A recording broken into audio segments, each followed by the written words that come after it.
അവിടുത്തെ മുഖമോ വജുഹുകൽ വല്ലാഹു ഹുജ്ജതുനാ യൗമ യഅതിന്നാസു ബിൽ ഹുജജി സല്ലി റബ്ബൽ ആലമീന അലാ സയ്യിദിൽ കൗനൈനി വസുറുജി വജുഹുകൽ വല്ലാഹ്. എന്താണ് ആ പ്രയോഗം?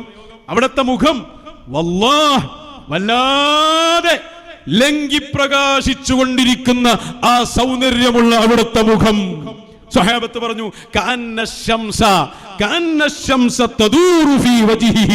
അവിടുത്തെ മുഖത്തിലൂടെ സൂര്യൻ ഇങ്ങനെ റൗണ്ട് ചെയ്യുന്നത് പോലെ. അത് പറഞ്ഞിട്ട് മഹാന്മാർക്ക് തീർന്നിട്ടില്ല. അതുകൊണ്ടാണ് ശറഫല്ലനാമ് നമ്മൾ എടുത്തു നോക്കിയാൽ അവിടെയും പരാമർശം മുഴുവനും നൂറാണ്. അന്ത ശംസുൻ അന്ത ബദ്റു അന്ത നൂറുൻ ഫൗഖാ നൂരി. അവിടുത്തെ മുഖം ഇങ്ങനെ കാണുമ്പോ നബിയെ അന്ത ശംസുൻ, സൂര്യനാണോ അങ്ങ്? അല്ല, അങ്ങ് 14-ാം രാവിൽ തിളങ്ങി നിൽക്കുന്ന ചന്ദ്രനാണോ? അതൊന്നും പറഞ്ഞാൽ അങ്ങേക്ക് എത്തൂല. അതൊക്കെ അങ്ങയുടെ നൂറിൽ നിന്ന് വരുന്നതാണ്. അങ്ങോ അന്ത നൂറുൻ ഫൗഖാ നൂരി. ഏതെല്ലാം നൂറുണ്ടോ ആ നൂറിന്റെ എല്ലാം മുകളിലുള്ള നൂറാണ് നൂറ് മുഹമ്മദ്.